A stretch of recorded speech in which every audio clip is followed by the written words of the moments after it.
The first big event, the first big launch of Mobile World Congress is the Huawei launch, and they have unveiled this phone, the Ascend P2, which they're making big claims about. The Chinese company is saying it is the world's fastest smartphone. Big claim to make.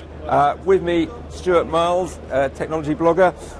Initial reactions to this phone? It's very light. I think it's about 120 grams or so. It's got a very big screen, and I think what's really interesting is the screen is really crisp. I mean, if you sort of look really closely, you can't see the definition between them. Apple call this a retina display.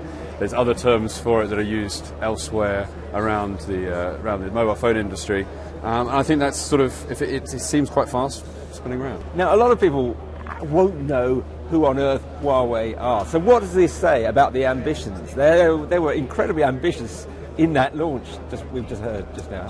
Yeah, I mean, Huawei make MiFi, so the devices, the dongles that you have, that you're probably using already, are most likely made by Huawei. Them, along with ZTE, two Chinese companies, are really trying to break in to the mobile market where the likes of Samsung, HTC and Apple have dominated.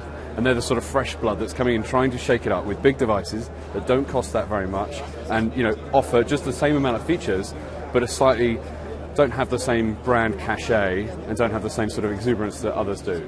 They have actually, to many people's surprise, grabbed the number 3 spot in the last quarter in global smartphones. Are they likely to hang on to that, or are they going to fall behind the likes of Nokia and BlackBerry? These companies are very strong in China. China is a massive market, so I think that helps from a global perspective. But I think also that you'll see that they are very aggressive in wanting to try and get into the market and have more aggressiveness, so to speak, than Nokia and BlackBerry, who are still trying to struggle to maintain where they are. And just to sum up, I mean, to a lot of people, all of these phones begin to look the same. How is this going to differentiate itself from a myriad other smartphones now coming on the market? That's going to be the really tough thing for them to do, and especially by looking at the press release. This is not out till June.